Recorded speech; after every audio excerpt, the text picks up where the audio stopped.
been amused, but being a Bristolian, I didn't know the noises they made at this point. I'd only been in Bristol a week.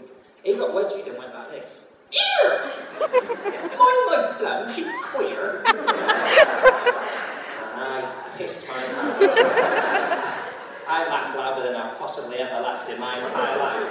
And it wasn't just, I've got quite an irritating laugh, but it wasn't just me that laughed, we all fucking laughed, right? All my mates, all his mates laughed in a kind of woo-hoo. Other people around, I have a theory that when he said that, the whole world got better for a second. And everyone laughed. Wherever you were, you laughed, and you didn't know wherever Bin Laden was, you just went or maybe he's got a hand laugh.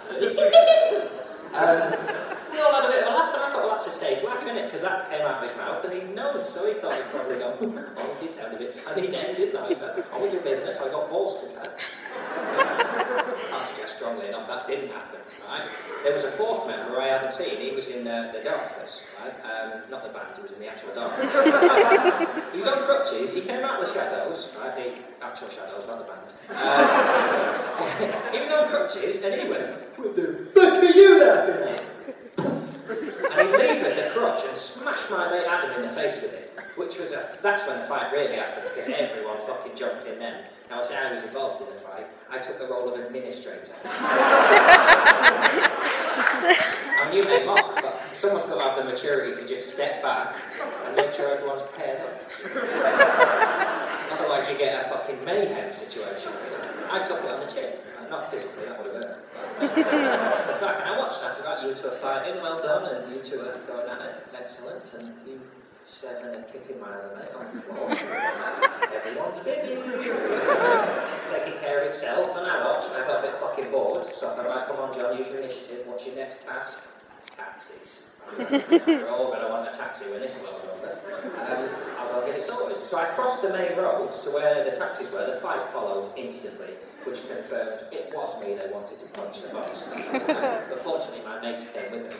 And over the road there's a line of taxis and there's all the takeaway joints and people coming out of the club. And I foolishly thought that people would intervene in a fight, because that's what you do, isn't it? Obviously people in here have broken up. It's not to do with I've broken up fights, and it's not because I go in logically thinking I'm the man to deal with this. You just fucking do it, right? Not in Bristol. What they did was form a perfect circle of spectators who, not content to just watch, felt the need to raise morale by clapping and chanting fight, fight, fight.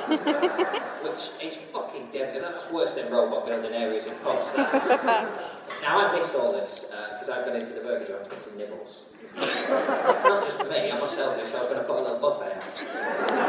Get some carbohydrates on board, get the energy levels back. Put out a wallpaper table. I could hear it from inside, it was ooh, fight, and everyone could hear it, they all popped off to watch, which I got served with. Genius. And it stopped, it was like fight, and it stopped unnaturally quickly, and I thought, well, no fight ends that quickly. Something pretty weird's happening.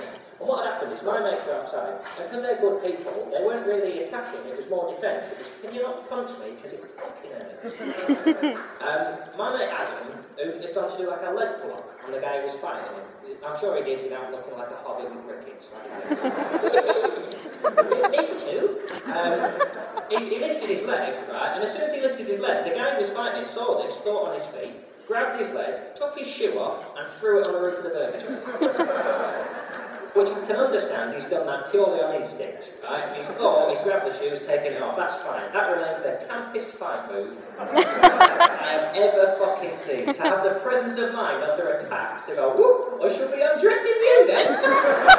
Look out, now I'm after your trousers!